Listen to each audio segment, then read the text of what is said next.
And this is based on a lot of research that I've done over the years, because I kept hearing from parents, if I didn't know better, I would think things are totally different with kids. So I really wanted to dive in and look at this. And I found that there are 4 domains that are different for kids today. One is devices, another is athletics, development, and diversity.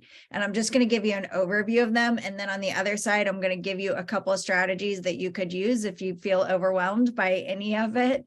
It's something I use a lot. Everything I do is based on the understanding that shamed brains can't learn. So when we're thinking about these things that are different for kids, I'll tell you one of the strategies that I love to use is just simply to incorporate frequently into my vocabulary statements along lines of, I didn't learn about that when I was your age, or it was different than, so tell me what it's like for you. And that puts kids in the teaching position. And when I talk about kids, I'm talking about of all ages that are below adulthood. So the one big factor in all of this is this isn't really what's different for kids today, but it is different for thinking about listening and hearing, which really supports these conversations. There are 4 phases of listening, and most people go from phase 1 to phase 4, when actually the thousands and thousands of kids I've worked with and surveyed and asked many questions over my 30 years of counseling, they have said that actually 4 is the least important step. So the first is listening, and this is really, I think of it in the head. It's kind of like you could repeat back what somebody said, almost like a transcript. So it's word for word, and this is when somebody says, "You're not listening to me." I don't know if that's ever been said to you, but it's definitely been said to me. And I repeat back exactly what they said. And they go, "Yeah, but you're still not listening." And it's because we've got the data, but we haven't attached understanding to hearing it. So listening is cognitive, hearing is in the ears, and it's in the shoulders. And it's when we can take what somebody said and nuance it or condense it, put it in our own language, and the speaker still feels we've captured the essence of what they were sharing. And that is the most important step. The third is attaching emotions. This I think of in the heart and the gut. This is where empathy comes in, and acknowledgement that things are hard. It's really tuning into the emotional reaction, and 2 and 3 are the most important steps. And 4 is responding. And I think of that in the hands, feet, and mouth. And that's when we're coming up with an action plan. Adults often want to solve problems for kids. And if our kids are having a problem, we often get anxious. And most of us feel that an antidote to anxiety is to control something, to shut it down, or to fix it. And so that's why we go from 1 to 4. And again, 2 and 3 are the most important steps, which I offer just as a frame for our conversation. Looking at the domain of devices, and this research was well before COVID, though it certainly has changed with COVID, with lockdown and the way we're engaging with devices now. We want to just be looking at all of the pieces. Sorry, I'm working on my screen here. It's doing something a little wonky. Okay. Devices are increasingly the informational source. And this is true of kids, and this is true of adults. And one of the things my high school students and we have these conversations regularly where I'm saying, I invite them to tell me the words that I use that show how, that I don't get it. And one of them is that they literally did not know what a phone was, like a rotary phone. And one of them even said, "Is that why that little button is red on the bottom?" So for most young people, and this is increasingly true of adults, our devices are always on us. We've become subconscious with them. I fly a lot, and I've done an experiment where I've looked how quickly people check for their phone when we land. And it used to be, as we're pulling into the gate. Now it's as soon as wheels are down, people are on their phone. And so what happens with almost everything that kids want to know about is they look it up. And so they're looking it up, and the first information that comes to them is the top information on the site. And this is not value-based and not always accurate. In fact, often inaccurate, because all of the search engines have algorithms in them that respond to the frequency of searches. So it used to be 6 years ago, if we were looking something up, we would we would look at all the topics, many of us, we'd scroll to the bottom and maybe click over a couple of times till we found the resource that we really resonated with. Nowadays, most of us will not scroll past the list that comes up on a personal device. So just a few of them. And so what happens is if there's something that's searched a lot, it moves up, not because it's more credible, but because it has been searched or because it was attached to a person with a high profile name. So when kids are wanting to know about something and they're looking it up, it's often in the absence of values because they're taking the first thing we see. Another way that the algorithms are out there and informing how our kids are responding to things is we know that YouTube and TikTok are huge sources of information. And as with search engines, but even more so with apps such as those, when you search something, it will offer you related sources on the side. So it'll say, oh, if you're interested in how devices inform kids today, you might also be interested in this video. And the algorithms are designed to take you to a different place. So I had a student who was looking up information about the raid on the Capitol. And within 3 videos, he was in a white supremacy recruiting site, but it didn't look like a white supremacy recruiting site. It looked like it said, you know, are you a teenage guy who's ever felt alone or felt like you're not welcome, felt like you were out of place? We felt the same way and we support you. And so when we looked into it further, that's what we found. So huge factors there. There's, as I said, decreasing separation between the device and the person. This is something that I did research with hundreds of middle schoolers, asking them what they felt the rules were for kids and adults. And they talked about many things. One of them they said, and they even said on my podcast, and it was then followed by adults and their administrators. They said, we want rules. We want limits. We're not going to thank you for them. And we're not going to let you know that we like it, but we know that we need it and we want it. And it's easier for them to say, I can't be on whatever it is tonight because I can't have a device in my room, than for them to say, I just don't want to, or this isn't good for me. So a couple of the rules that are different between children and adults and kids and adults are, we often say, don't post pictures without getting the permission of somebody else. And yet many schools and many families post pictures of kids without their permission.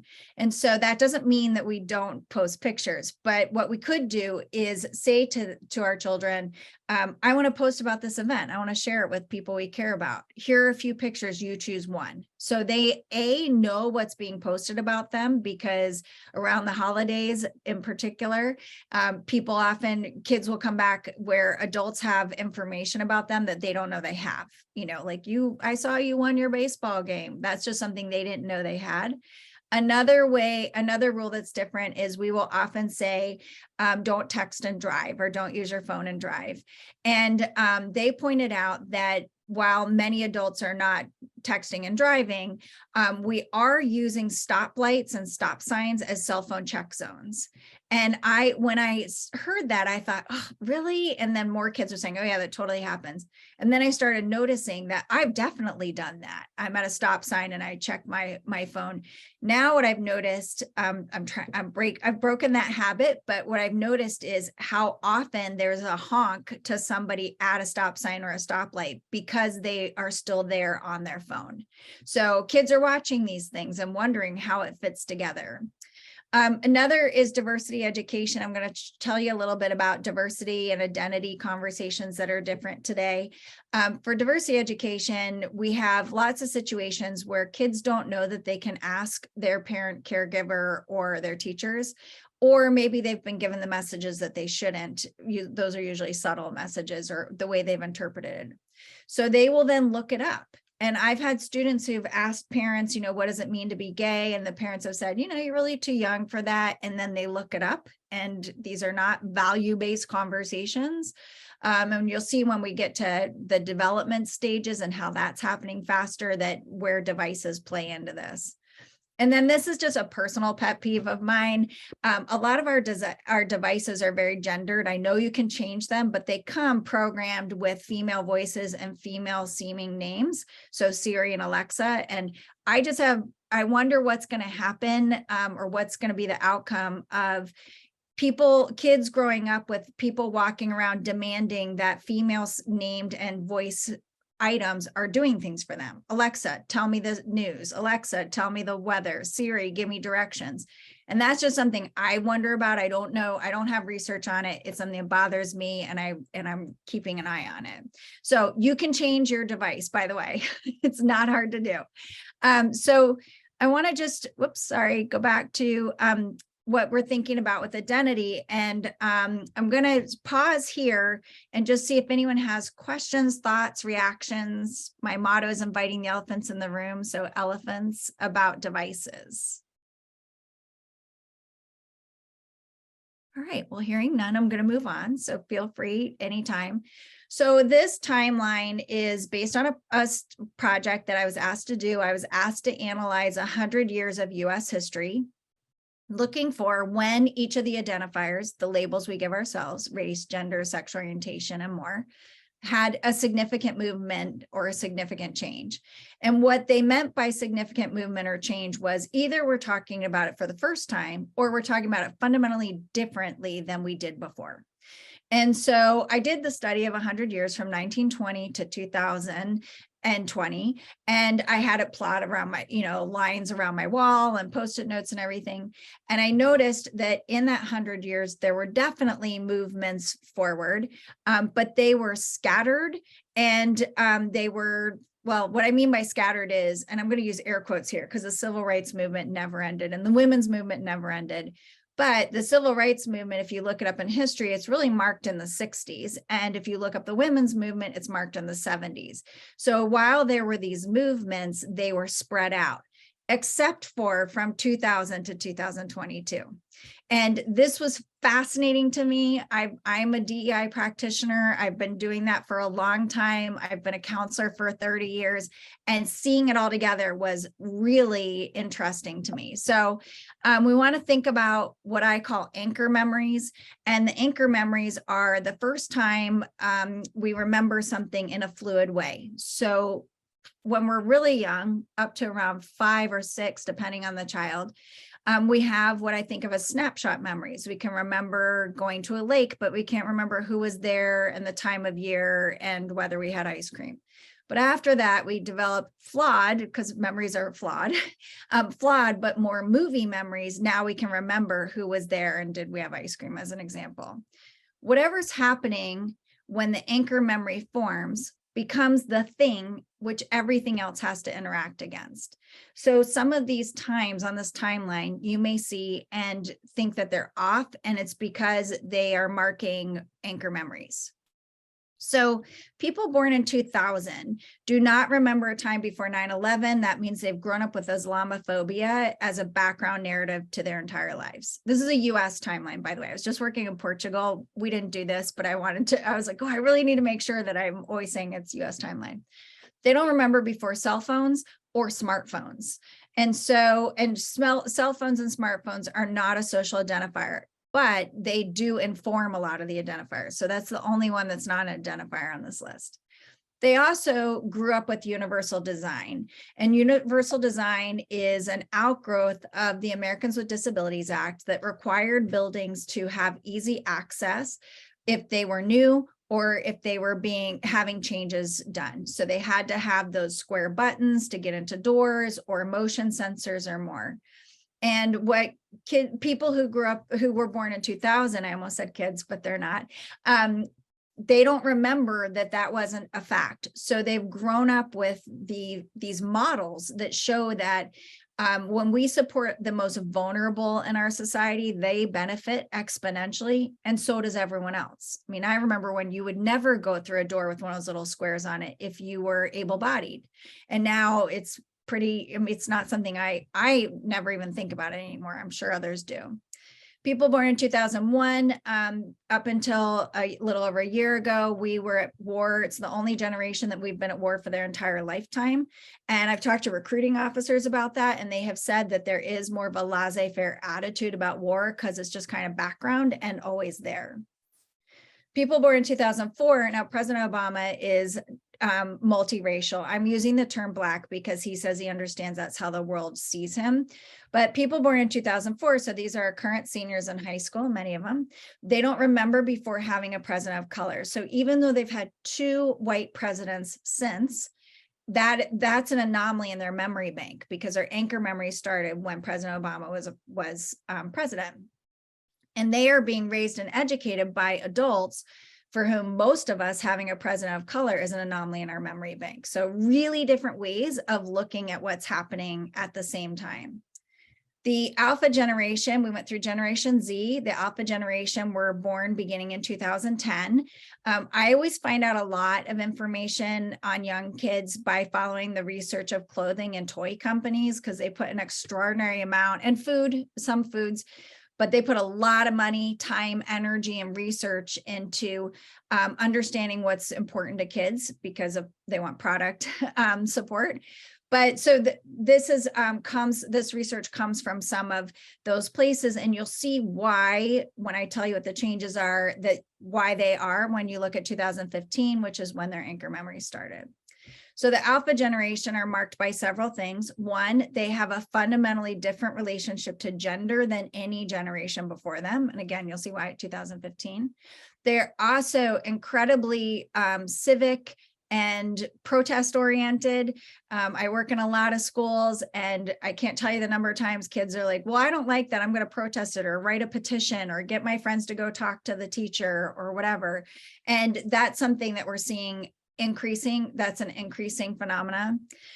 This is an example of the changes regarding gender, or an outgrowth of the example. Mattel, the company that makes Barbie, they asked a ton of Alpha generation kids, do you want a boy doll? Do you want a girl doll? Do you want action figures? And overwhelmingly, kids said, we don't want any of that. We want dolls. These were not their words, but I'm attaching the words to them.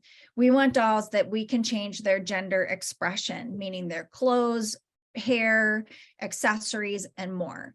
And so they made this series of dolls called Creatable World, and each one of them, they can change their gender expression. It's one of the highest selling dolls they've ever made.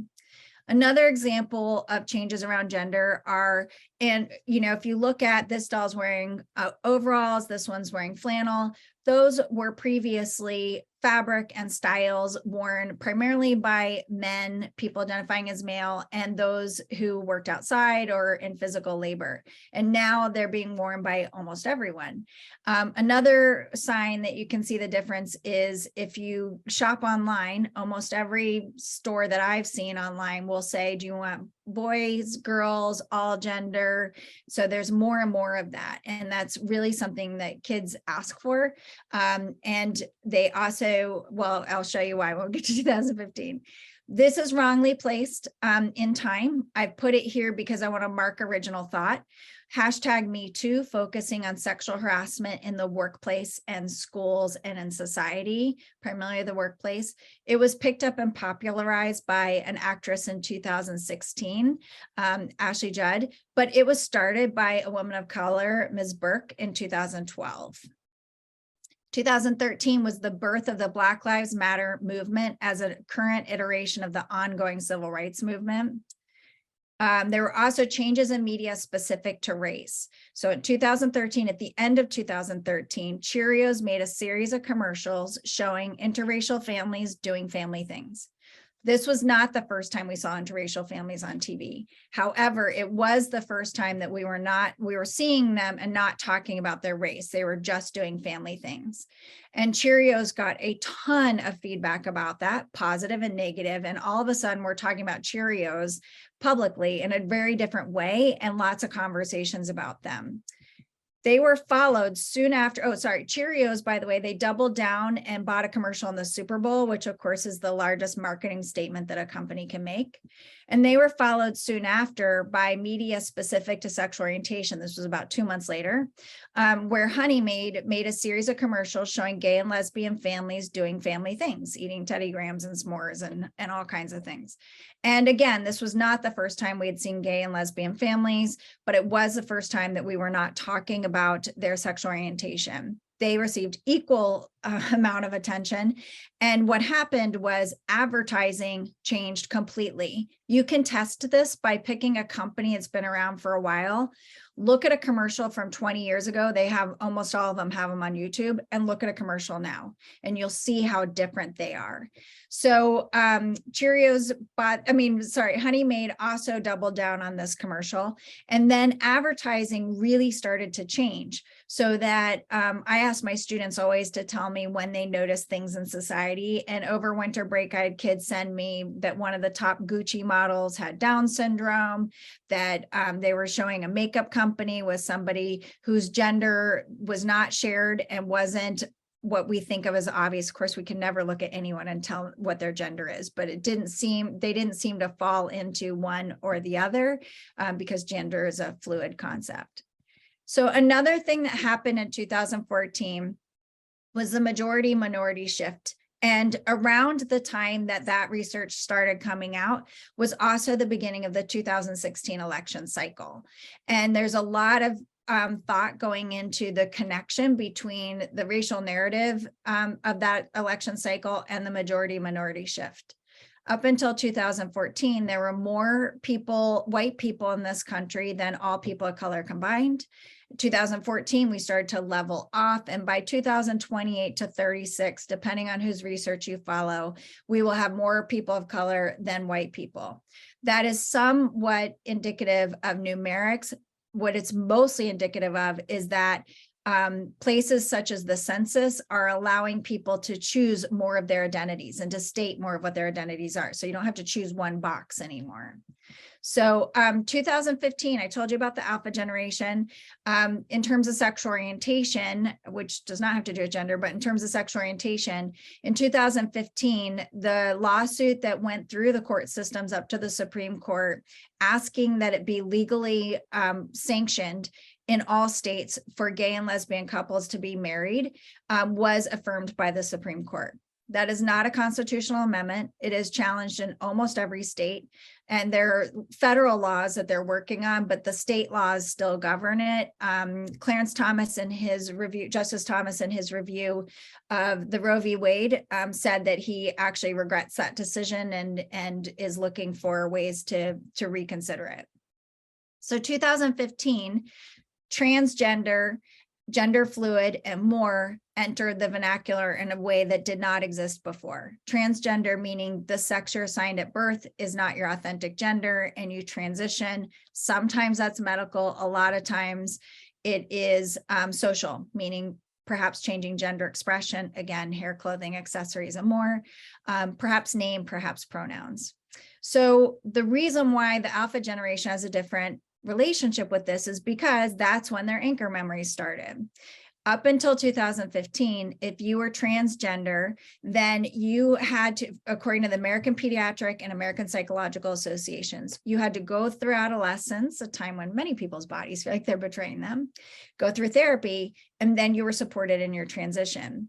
But they were faced with research that those of us who work with homeless people experiencing homelessness who are youth and mental health and more think that this research is actually depressed in numbers, but they found an extraordinarily higher rate of suicidal ideation, suicide attempts, and suicide completion if somebody was in the LGBTQ community, lesbian, gay, bisexual, transgender, questioning, queer, and more.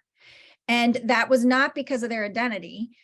It was because of lack of support around them. So the American Pediatric Association changed their guidelines, which now say if a child is identifying as a sex other than they were assigned at birth, then they can be supported in doing so socially, not medically, as long as they are meeting criteria along the lines of being consistent, like really clear about this, persistent across many domains of their lives, and consistent, that they want us to hear them. And so they've lifted those guidelines. The American Psychological Association, up until 2015, had all forms of gender identity outside of male and female listed as mental health diagnoses, and they also lifted those diagnoses and guidelines, and they're not in play anymore. At the same time, Caitlyn Jenner transitioned publicly, and we had openly trans actors and actresses before. Laverne Cox was on the cover of Time magazine. But when Caitlyn Jenner transitioned, there was far more popularization of the language around it. So that all happened in 2015, and that informs the Alpha generation's relationship with gender. In 2016, sexual assault language re-entered the lexicon in a way that was really interesting. And the way a lot of kids interpreted it was because it wasn't partnered with education. They were using the words that were not sexual assault. We find this in many places to describe things. They're using the word sexual assault to describe things that were not sexual assault, such as you bumped into me or you hurt me. I don't mean hurt in terms of a dramatic way. I mean, I bump into you and I hurt you, which means they're also not using the words about sexual assault when it is happening. So we want to realign that so they know clearly what the words are and that they are using them and that they're being heard. So something that is part of the whole fabric of this. Also in 2016, we started talking about the jobs that don't yet exist. Those of us in education, many of us were like, what does that mean? How do we prepare kids for the jobs that don't yet exist? There's tons of research by colleges and universities. Harvard led a study of 85 other universities, businesses and organizations, many other places that are about life beyond high school. And this is thousands of pages of research, but what it distills down to are a few things that kids need that will support them in almost any of these. They need to be able to talk across differences, listen for learning, have empathy, have the belief that we can figure this out together, even if we've never attempted it before, and approach differences with curiosity and thinking about them as additives and not dividers. And there's more, but those are a lot of the skills that are being sought. People who were around 5 or 6 in 2016 will not remember a time before masks. So in schools in school districts where there are many divisions, elementary, middle, high school, or lower middle high school, so what we heard a lot was parents of the older children and the older children themselves feeling anxiety for wearing masks and having them when it became optional, and parents of younger children and younger children themselves feeling anxiety when masks weren't being worn. So that's because that's where their anchor memory was. And one side note I just want to share in terms of COVID and that experience, I'm going to talk about COVID in a minute, but I had one of my kindergartners tell me that he was so amazed when he came to school after being on lockdown, how big his friends were. And he wondered how he could be that big with them. And I didn't quite understand what he said. And then when he described it, he said they were all about this big on my computer during Zoom school. And so a 5-year-old their brains can't understand that that's not the case over there. But so he really thought they had all grown so much and wondered where his growth was. 2017 was the resurgence or new energy around the women's movement. And another interesting factor around this is a couple of years later was the 100th anniversary of the right to vote for women. And I had a lot of students talking about how they were going to celebrate that and everything. And what's interesting in terms of that is that it's not true of all women were given the right to vote in the 1920s. It was white women were given the right, women of color, it wasn't until the mid-60s. We had kids, now back to the cell phone. Kids see other kids start an international movement in 4 days with a single hashtag, March for Our Lives, focusing on gun control. And that went around so quickly, and there were protests and marches all over the world that many people who organized protests said they were some of the best organized in 4 days. We also saw Colin Kaepernick taking a knee and lots of conversation around race and societal differences, socioeconomic differences, and more. And of course, we have a really different connotation of take a knee now.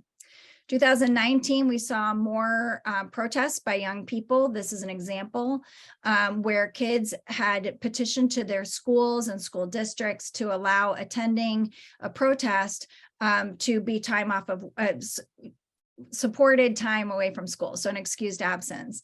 And they are winning that in many places. This was a law in Virginia. That law has since been revoked, but we've got kids who are still working on it. We also had international movements around climate change, and a lot of young folks really connecting climate issues to race and gender and socioeconomics and more. So lots of connections there. And they, them in 2019 was recognized as an appropriate pronoun to be, not appropriate pronoun, a pronoun that was appropriate for an individual person to use. And so that before that, people always said, you know, it's grammatically incorrect, and they still say that some, but Webster's Dictionary settled that for themselves in 2019. In 2020, so when we think about anchor memories again, we want to think about that in 2020 in the Democratic candidate pool, we had more racial, gender, sexual orientation, language of origin, family constellation, geographic region, belief systems, education level, and more diversity in the Democratic candidate pool. So for people whose anchor memories are starting around that time, if we return to candidates that have looked very similar throughout our history, for most of our history, that will be an anomaly in their memory bank. Also in 2020, we had the double pandemic of COVID and ongoing racial tensions, racial issues, and more. Thinking about belief systems in 2021, the raid on the Capitol really got into talking across differences, and that fell along political beliefs and sometimes religious and more. So just as another anchor point for us to be thinking about the need for being able to listen to learn and talk across differences. We also had the swearing in of the first woman vice president and the second vice president of color in our history. And we had the nomination of the first Black female Supreme Court justice. So lots of things have changed in terms of kids' awareness. Now, when people often think, when this was something I got a lot of feedback, questions about with my book, because I talked about this in my book, where this seems really overwhelming. And it is, but it's primarily overwhelming for adults because kids, it's just the norm for them. So it's overwhelming for us, and for them, it's the norm. Another thing that I hear a lot from young folks is that they don't know that we don't know. So what I mean by that is if we're not talking about something, they don't know that we're not aware of it. And so these are the kinds of ways that we can be meeting them in the middle. I said I'd share a couple of strategies. I shared before the one that I think of as scripting, like having something to say in a moment. And in this case, I love the script that I used before in terms of just saying, you know, I didn't learn about this when I was your age. And then thinking about how do we navigate mistakes? How do we talk about mistakes? How do we think about mistakes so that when we're making mistakes, we can approach each other with care and thoughtfulness. So that was a lot. I'm taking a deep breath. I'd love to hear if you all have thoughts or questions or wonderings, and I don't pretend for a moment that I have all the answers, but I do know if there's something I don't have the answers for, I will gladly find out and pass them along. I'm not sure if I can form this into a coherent question, but just going back to what you said about for adults, all of the social change happening in the last 22 years being overwhelming, but for kids, it's just sort of their norm. Mm-hmm. But I'm wondering what the long-term effect is that has on our children of that being the norm. You know, is like, will they be more resilient? Are they, I guess to say open-minded is subjective, but just wondering what your thoughts are there. I don't know what's going to be with them, but what I've noticed is that there's much more comfort in having conversations. Most kids today are being raised or educated without the shame cycle around conversations around many of this. Many of us were raised to think that, you know, specifically around race and sexual orientation and more, that if we talked about it, we'd probably mess it up. And if we messed it up, then we're going to be called really horrible things. So there's an absence of, not complete absence, but there's more of an absence of that cycle. And so this is why when we're not talking about things with kids, they don't know that we don't know. So they often think we don't care, or we're not interested, or we're not supporting them, instead of just that It's not something we talk about. I think it'll be really interesting to see what happens with the alpha generation, because the kids around that age are so much more focused on being change agents, and they've had excellent models with the, March for Our Lives and climate control. So there's a lot more of that. There's also, and this is not, universal research based, just my experiences, there is less tolerance for not having the right language or not being open to conversations. And so that seems to be, that's different, because it can seem like not being open-minded, and it, does appear that way. A lot of times when I unpack it with them, what it is that they don't know that we don't know. So it will be really interesting to see what happens with them, but they certainly have far more language available to them that is normalized than many of us. And they also have, many of these things are just things they don't even think about. There's, why spend time thinking about that? I don't remember a time before masks, when, a lot of the young elementary school students still will see pictures of people in their lives before masks and wonder where they were. Well, why weren't they wearing a mask? Because that's their anchor memory. So yeah, not a real answer. It's going to be interesting to see. It's just, but I think it'll really be fascinating to see, especially when we consider that, for the folks born in 2000, they're young adults now. And we also see, just as an interesting byproduct of all these conversations, the kids who are turning 18 or are 18 already, they're one of the fastest growing groups that register to vote. So that, I don't know what that comes from. I mean, I have my suspicions, but yeah, it'll be interesting. Any other thoughts? All right, well, let me move into the last two domains. Oh, I didn't click on her beautiful picture. So the last two are athletics. And when I talk about this, folks often wonder if I have an issue with athletics. I don't. I think athletics are amazing. In fact, this is my child who was a college athlete. But the conversation has changed. So kids are being encouraged to major in their sport as young as 7 or 8. And they are also encouraged to play that sport outside of school 3-4 seasons a year, and in school as well. So that's a real change. They're also having more entwining of their identity in athletics. So when I first became a counselor many years ago, I would have students who would say, when I'd say, tell me who you are. Well, I'm Jen. I like to read. I'm a soccer player. I'm all these things. And now it's often, I'm a soccer player as the first thing. So when they're being encouraged to major in a sport as young as 7 or 8, then when they go through adolescence and their bodies may not be able to do the sport in the same way, or they lose interest, now who are they? So we just want to encourage them to be thinking about passions and interests. Also, the seasons are rolling in from one to the other. This kiddo, the only way I knew a swim season changed was because I had to write a new check. There wasn't that closure and beginning again. It used to be that if you made travel teams, then you were considered a really stellar athlete above others in terms of your ability. But travel teams have become big business. And so there's actually many more travel teams available than ever before. And travel teams, of course, leave out folks with lower socioeconomic means, or whose family life and constellation doesn't support them being away that much. The state of Florida lost millions and millions of dollars during COVID, specifically because travel teams weren't visiting them. So it's big business now.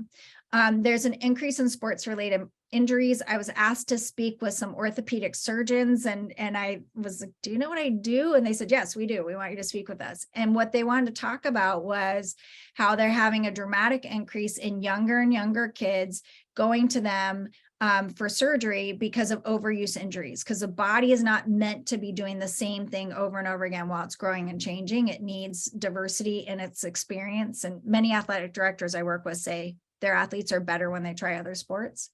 But a lot of the overuse injuries are inviting the conversation around whether to have surgery or not. And more when the surgeon says your child could have surgery or they could take time off of the sport, surgery is being chosen as the option.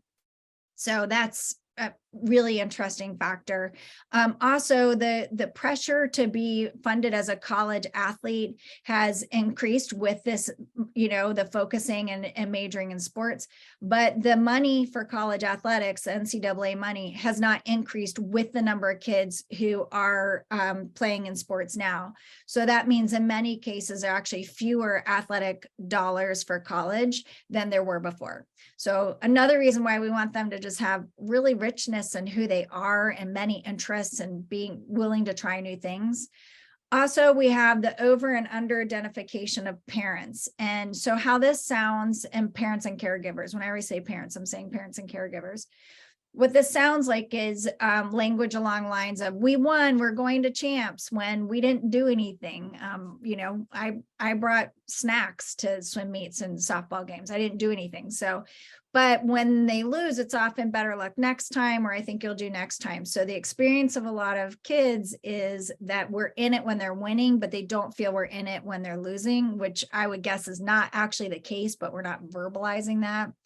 And another factor for parents is that given our, reduced amount of time and availability and how much time sports take when we're majoring in sports, for many of us, our social lives are oriented around our children's athletics. And so, especially if you're traveling with your kids and more. And so that can add extra pressure for kids. I feel like if I was to switch sports or drop this sport, then what would happen? And certainly not a concern that parents want to impose on their kids, but it is real. I had a student who was in a massive major depression his junior year of high school. And when we got back to the origination of that, the depressive cycle, it was because he didn't want to play basketball in college. And he didn't know how to tell his parents that, because all of his siblings, he's one of 4 kids, they all played basketball. His family, his parents had played in college, and he felt like this was an expectation instead of an invitation. When his parents said to him, oh my gosh, we didn't mean for you to feel that way. Here's what we really think. And they really started consistently modeling that, and with therapeutic support, because he wasn't a full depression, we saw those symptoms were alleviated. And then lastly, and not because it's least important, but because you have to put them in order somehow, childhood development is beginning earlier and lasting longer. And so we have the earlier onset of the physical changes, and it's changed over the course of human history, but it has escalated in the past 25 years, where the physical changes of pre-adolescence are happening earlier. Some research shows that they used to happen about 10 to 12 months before the same sex parent, which was great if you knew that parent and they wanted to talk with you about it. But now it's anywhere to 15 to 18 months. And so an example of this is when I first became a counselor, I had one 5th grade girl who had begun menstruation. Now the counselors that I supervise, it's very common 4th grade and 3rd grade. And the emotional changes precede the physical changes by another few months. So what that means is that we may have kids who are in 2nd grade who are experiencing some of the chemical changes of pre-adolescence. It doesn't mean they're going to go into physical adolescent, but it does mean that they're experiencing different emotions. And we haven't none of us really learned about the chemical changes. We learned about hormonal changes and physical changes, but not the biochemical changes.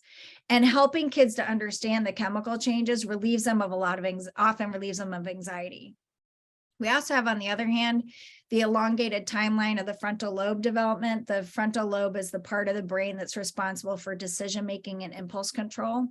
We used to think that development was complete around 18. That's why many of the laws in this country indicated that somebody was an adult at 18. Then we thought 21, and the laws changed, and now it's mid-20s.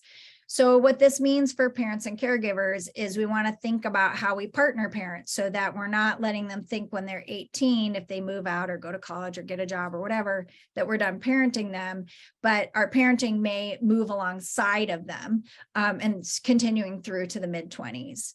And then we also have the educational practices continue to occur later. I don't know why 6th grade was the year that most schools decided to teach health. There's nothing that shows that that was the right time to teach health, but those practices and the conversations are still happening later for our children. So if you have young kids, some things you can do is just let them know your body changed and grew from when you were a baby to a toddler, and it's going to grow and change when you go from being a child to a teenager, and I'm here for you. So just putting that out there. The way these all connect, these 4 domains, one of the ways that these all connect is that when we're not talking with kids about things, they're looking them up. So they're getting their adolescent education through YouTube, not a values-based information source at all. They also, other ways that it shows up is with devices in particular, is we do, at most parents, we do anticipatory guidance, meaning we say to our children, you're going to learn to tie your shoes, and it may be frustrating, but we're going to teach you how, and you're going to lose teeth, and here's what we're going to do, and you're going to be able to climb the monkey bars or whatever it is. We use anticipatory guidance to let them know this is going to happen, and here's how it's going to happen. And then with the inclusion of social media, many of us celebrate those changes. Look how cute they are. They lost a tooth, or look at them finally mastering the monkey bars or whatever it is. But around development, we don't do that. So those norms kind of go away. And we shouldn't. We should not be posting about their physical changes on social media.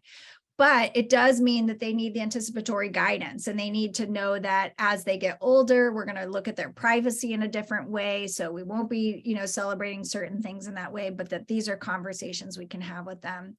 And if you have young children, there are a lot of appropriate ways on talking about race and gender and sexual orientation and childhood development and athletics and all the things that are developmentally appropriate and really supportive of them. So it's a lot. Those are the 4 domains. They also intersect in different ways. One other that I want to add with development, I neglected this, is that when you think about the timeline, the 20-year timeline, most of our identities, our relationship with our gender, race, sexual orientation, belief system for sure, and more, are emergent. They grow and change over time. And so we also need to make sure that we're supporting them as they're growing and changing, that we're here for them, because that can cause them to be alone in that process, not by any intentions of anyone, but just because we don't know that we need to start the conversations earlier or provide the support earlier. All right, that was a lot, really fast. Love to hear your thoughts, questions. I'm going to stop screen sharing. Oh, sorry. No, I'm not. I'm going to give you a strategy that you can use. This is one of my favorites. This helped me as a parent. It helped me as a principal. It helps me in everything I do. When we're anxious, we humans often want to fill space with words. We go on and on and on and on. And the reality is that most of us stop listening after about 20% of the other person speaking.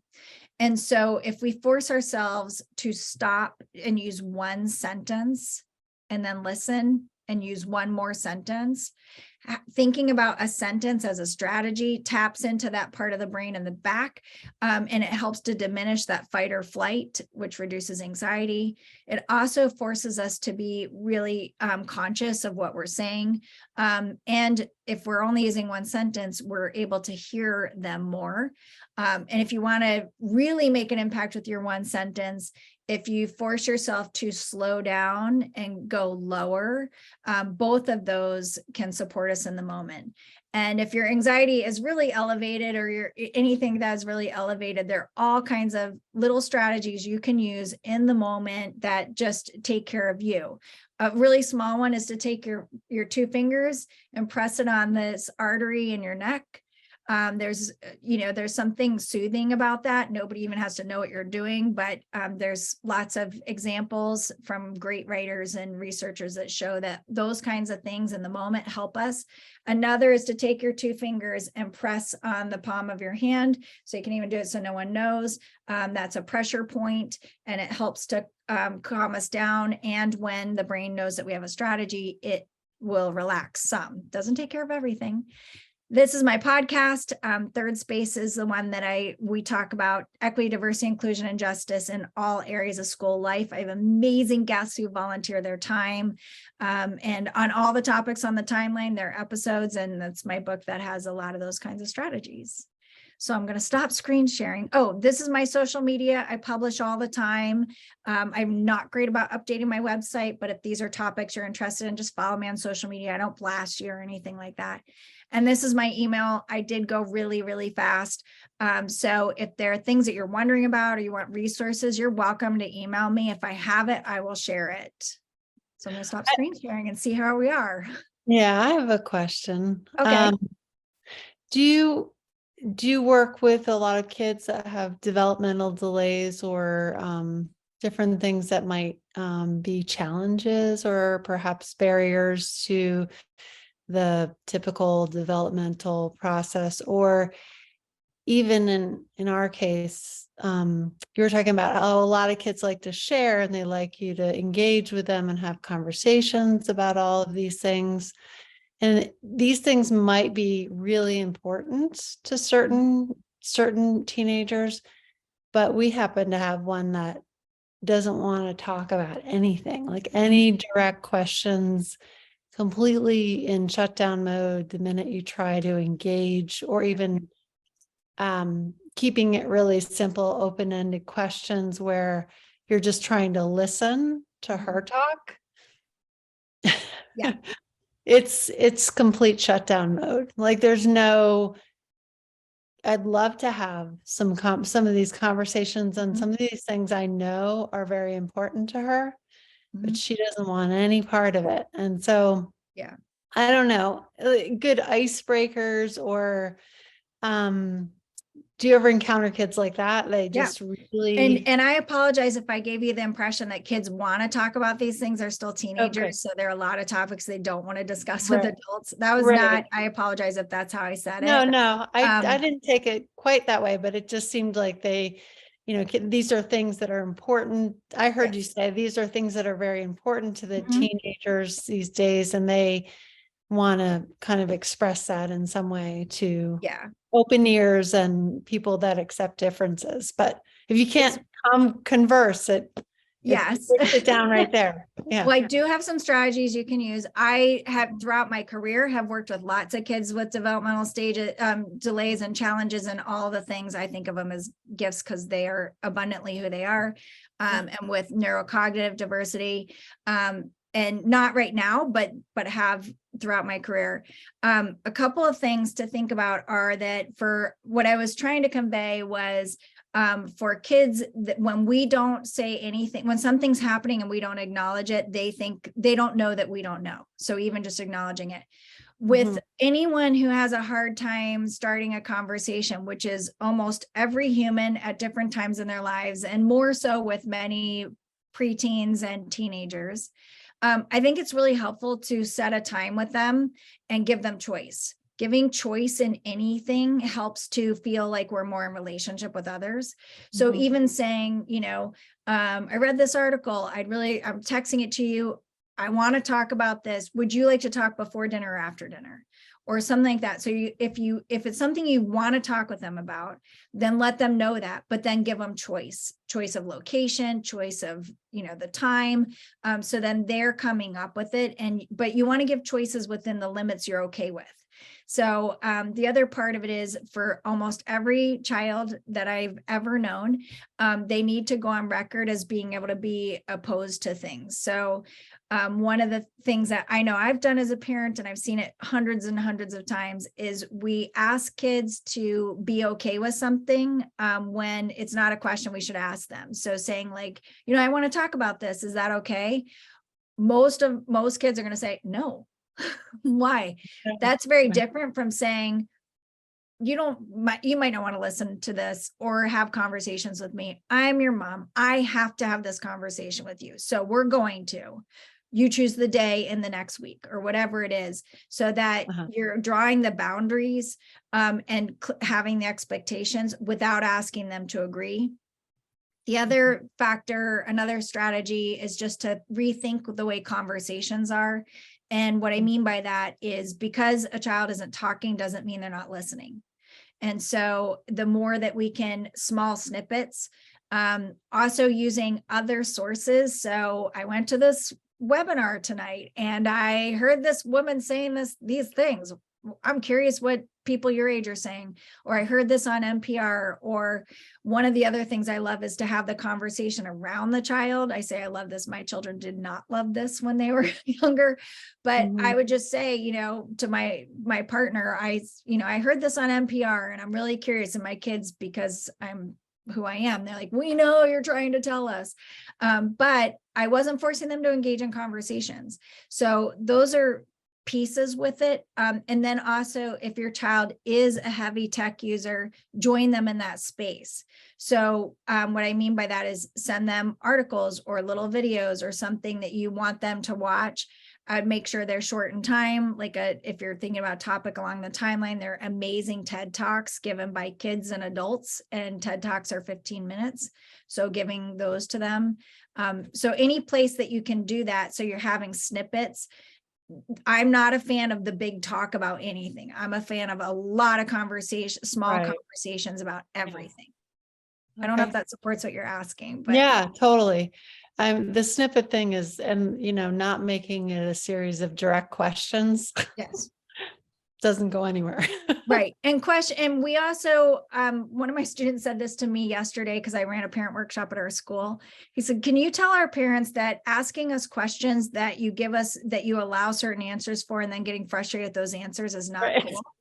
And what do and I said, what's an example? And he goes, well, my mom asks me every day when she picks me up, how was school? And I say, fine. And then she goes, oh.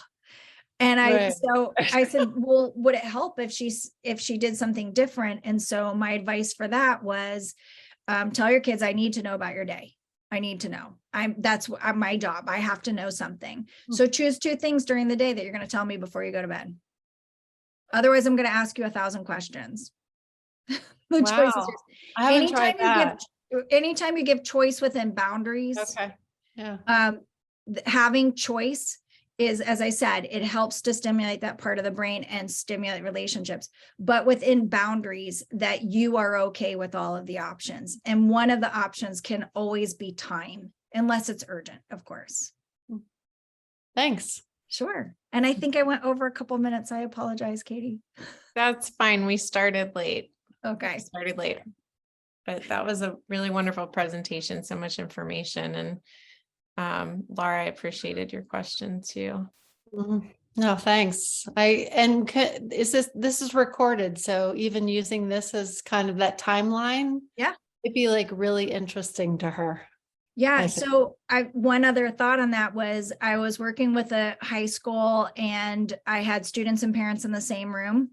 And I showed the parents the timeline, and then without saying the dates that kids don't remember before. And then when I got to the students, I added the dates. And I said, so if your parents are older than this, for many of us, either the whole conversation is new, so we don't have any modeling for how to have it, or the language has changed and changes really frequently. And so anything along those lines, and I tell kids, I'm like, go home, talk to your parents about how I'm wrong. I mean, personally, I hope they'll tell me when I'm wrong, but I also just want them to talk about it, and being able to debate that is a good thing. And they do tell me when I'm wrong. I always invite them to tell me when I'm wrong. I invite everyone to tell me, and many people love to, especially students. That's good. Yes, it's important. They need to see how we handle mistakes. Well, thanks. You're welcome. Thank you all for being here. And thank you for the invitation.